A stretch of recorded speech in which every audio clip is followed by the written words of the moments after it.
I know that the Halifax explosion devastated the north end of the city of Halifax. Some buildings were spared miraculously. Our building, the Five Fishermen, was one of them. It has always had a reputation for hauntings, and I had never necessarily put any credence in the stories that I had heard, but definitely since having a couple of experiences myself, I've changed my mind when it comes to what goes on at the Five Fishermen.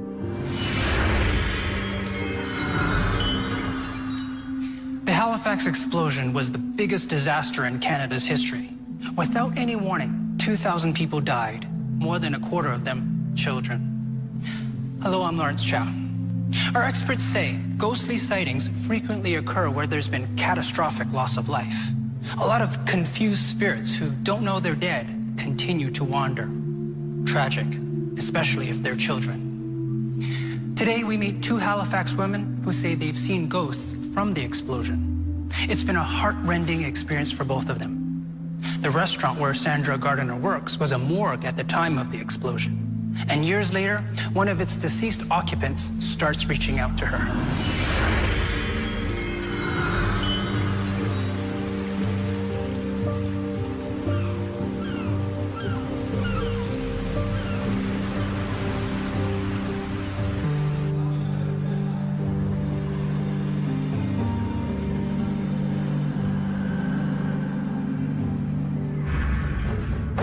One evening, while closing, another staff member and I had gone downstairs to check our sister restaurant, and as we were performing some cleanup duties, I guess,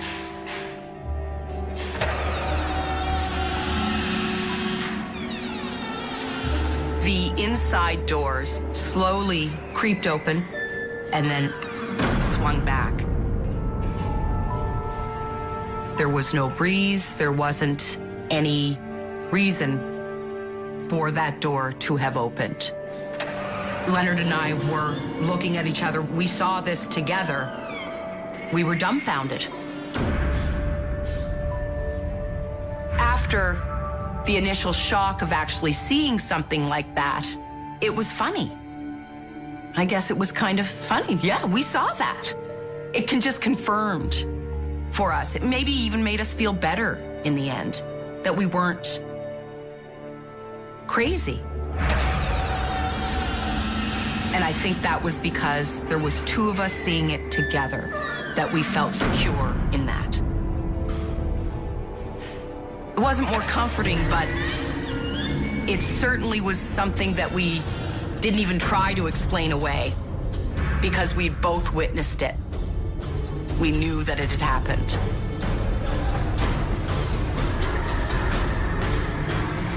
There was one evening that I was in our private dining room performing some duties.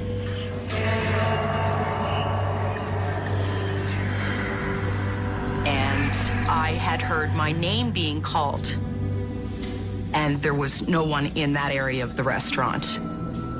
I didn't really give it any kind of credence whatsoever. I just thought I had misheard. Continuing on with my duties, probably 5 minutes later, my name was called again. At which point I thought, that's staff.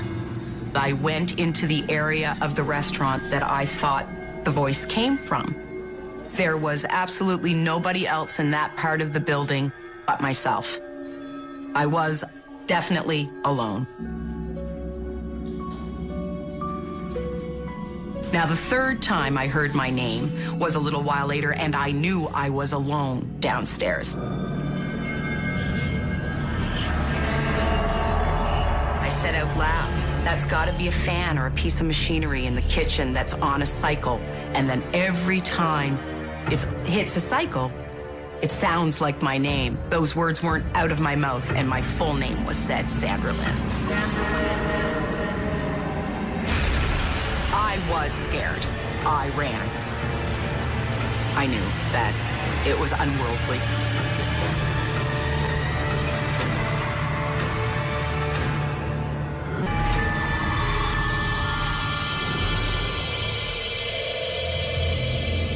was one evening that I was in our private dining room performing some duties. I had heard my name being called, not once, not twice, but 3 times. Now, the 3rd time I heard my name, my full name was said, Sandra Lynn.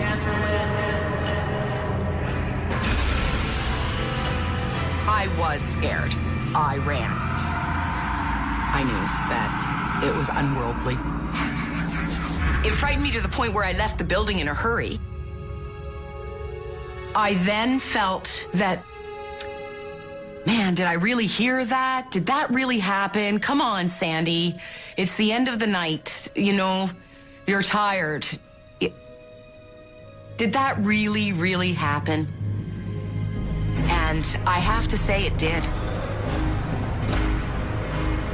The night that I actually saw something was a night that I was closing the restaurant. I was in the office doing up our caches, decided that at that time I should go and check our washrooms for faucets running, whatnot, something we must do every day.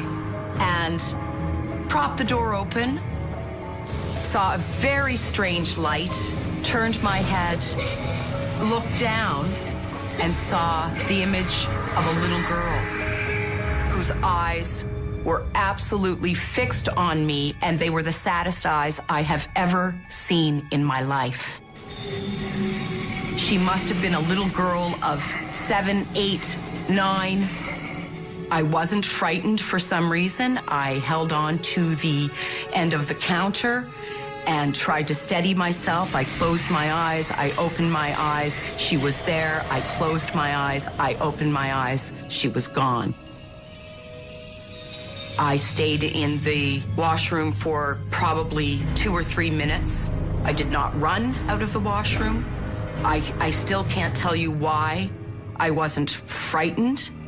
And as I was leaving the building that night, I felt horrible for leaving her behind. I wanted to take her home. But I, of course, couldn't. I really felt like that little girl was trapped at the Five Fishermen. It took me a long time to actually talk about it because it was sad. It wasn't scary, it was sad. It was really sad. I'm gonna cry because it was really sad.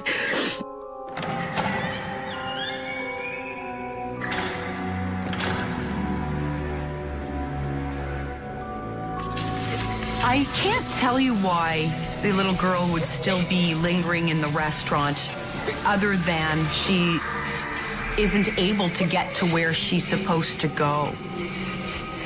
And why she showed herself to me, I have no idea. Because it wasn't like I was truly open to that or looking for that. I mean, maybe her mother had survived the Halifax explosion and the little girl didn't. Or perhaps, I don't know. I don't know.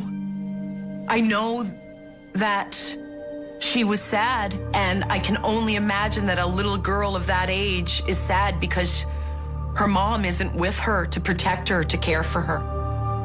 She's caught between 2 worlds. And it breaks my heart. I think about her daily. I wish I knew how she was, who she was, if she's still there. I don't look for her at the Five Fishermen necessarily. I wouldn't be disappointed if I saw her again. But part of me doesn't want to. Part of me does not need to see the sadness in that little girl's eyes again, ever.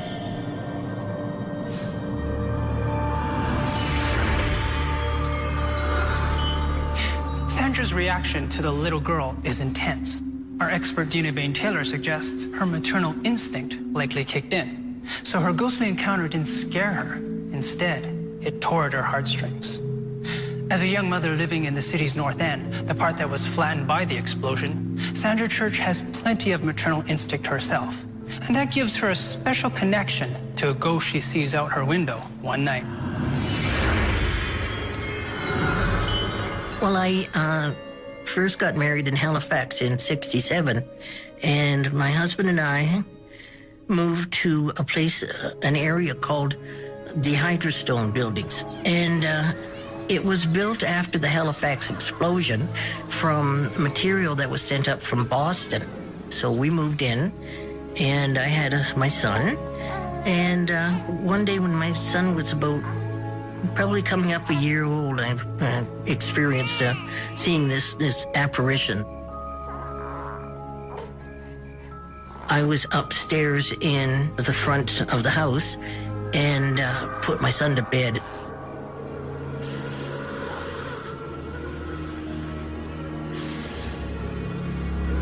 I heard a sound outside the window, and it was like a wailing, and I think that the Irish call it keening.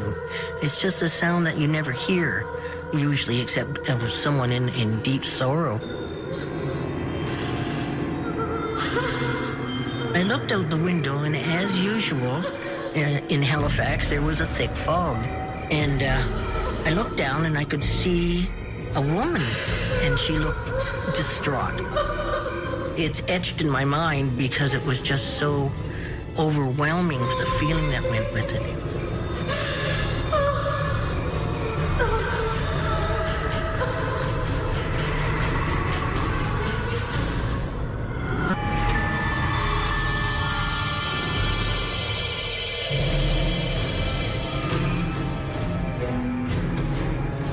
It was the early part of December, and it was a foggy night, very heavy fog, as is usual in Halifax. And I was upstairs in the front of my house and put my son to bed.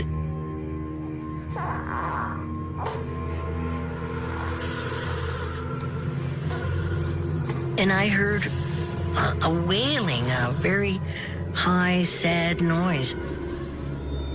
I did think that someone was in trouble out on the street, or lost or been hurt.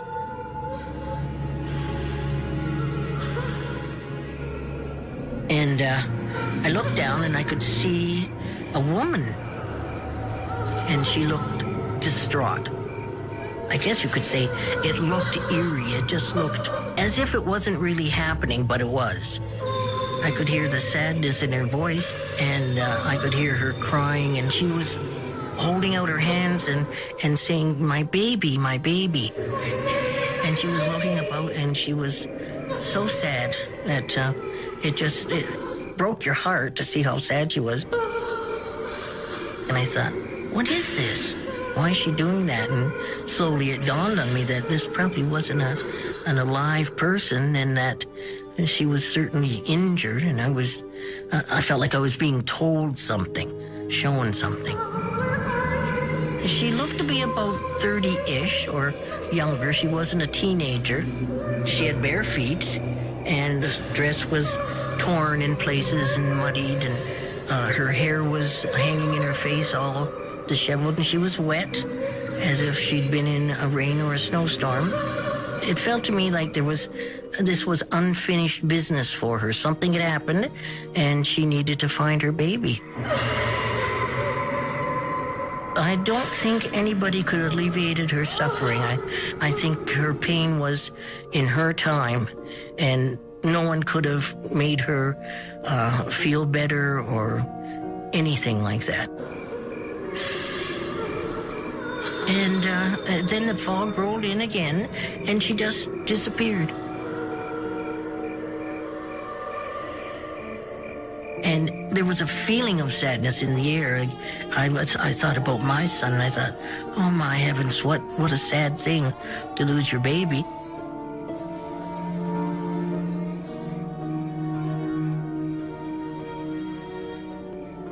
I think that her hair and her clothing being muddied, and no shoes on her feet in the winter, to me was a sort of, she'd been in a disaster.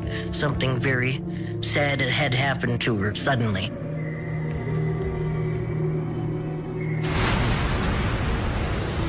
I researched the Halifax explosion a little after living in that area, and what I know is that it happened in 1917.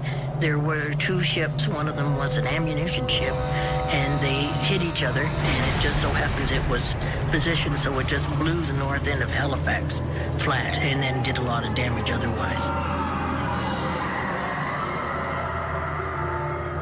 It was December 6th, and it was really cold, and I believe there was a big snowstorm that happened right after that, so it was like hell for them, I think.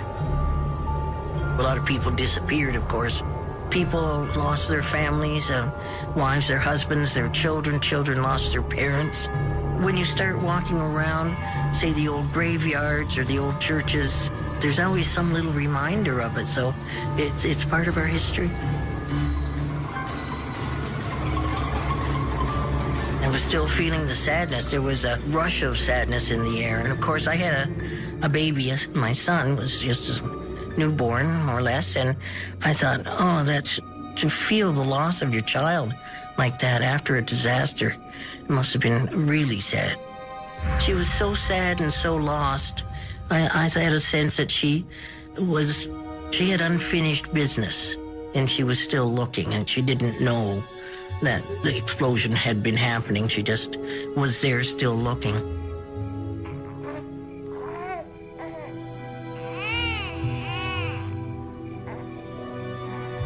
When I went to get my son out of his bed, I felt real concern for him and a fear for him in a way, and really sad that someone should have to spend their lives or their afterlife wandering looking for their own child. But I don't think it would have stuck with me so long if it hadn't been important.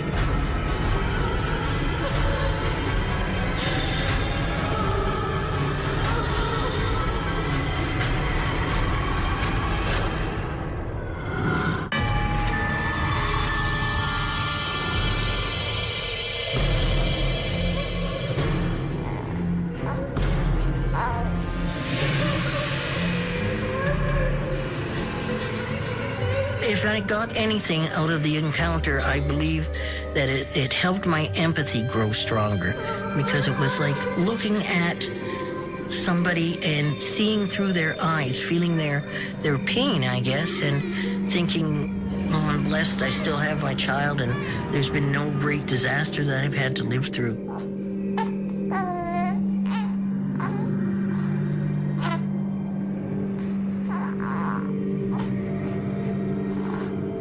The feeling of sadness made me feel connected to her, having a newborn, a young baby, and someone looking for their child. Where's my baby? Was not only looked sad, but there was a wash of sadness through the house, through the window. And I also felt a sense of being a part of something that was very special.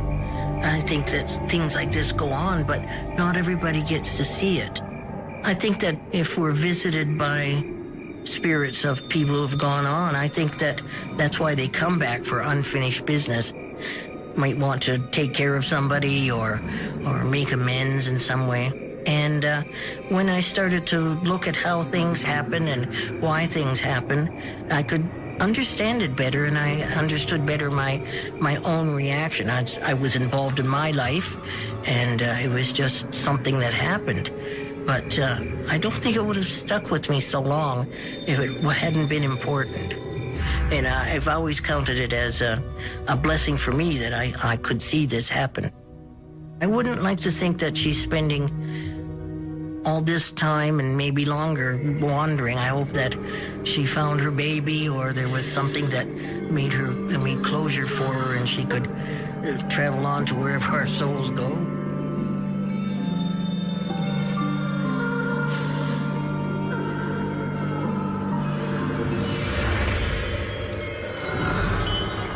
Children want comfort and affection.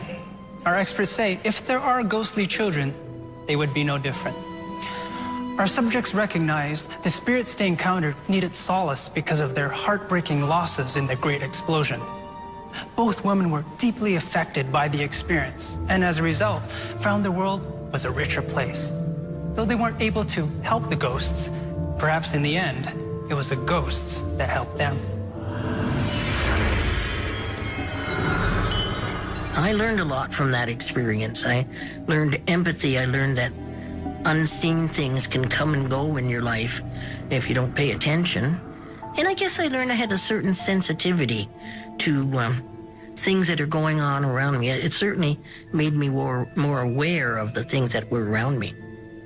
Up until then, I may have believed in ghosts, in spirits, but I didn't necessarily believe they were always hanging out at the Five Fishermen.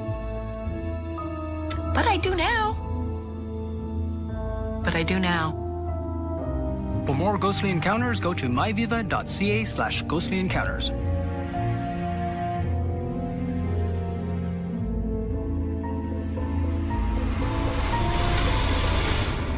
I guess it was kind of funny. Yeah, we saw that. It just confirmed for us. It maybe even made us feel better in the end, that we weren't crazy.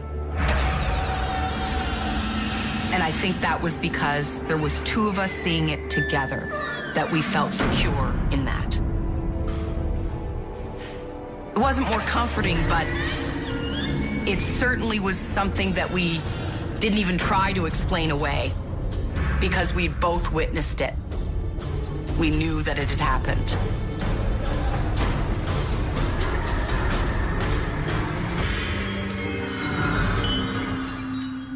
The Halifax explosion was the biggest disaster in Canada's history.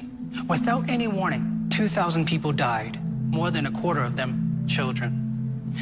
Hello, I'm Lawrence Chow. Our experts say ghostly sightings frequently occur where there's been catastrophic loss of life.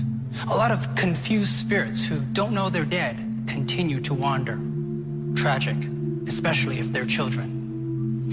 Today, we meet two Halifax women who say they've seen ghosts from the explosion. It's been a heart-rending experience for both of them. The restaurant where Sandra Gardiner works was a morgue. I know that the Halifax explosion devastated the north end of the city of Halifax. Some buildings were spared miraculously. Our building, the Five Fishermen, was one of them. It has always had a reputation for hauntings, and I had never necessarily put any credence in the stories that I had heard, but definitely since having a couple of experiences myself, I've changed my mind when it comes to what goes on at the Five Fishermen. At the time of the explosion. And years later, one of its deceased occupants starts reaching out to her.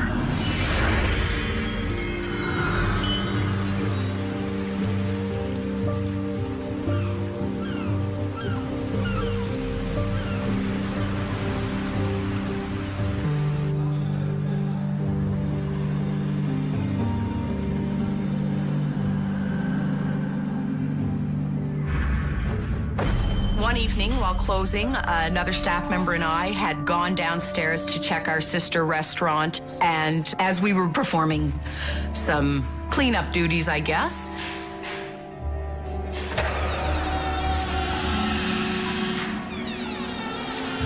the inside doors slowly creeped open and then swung back.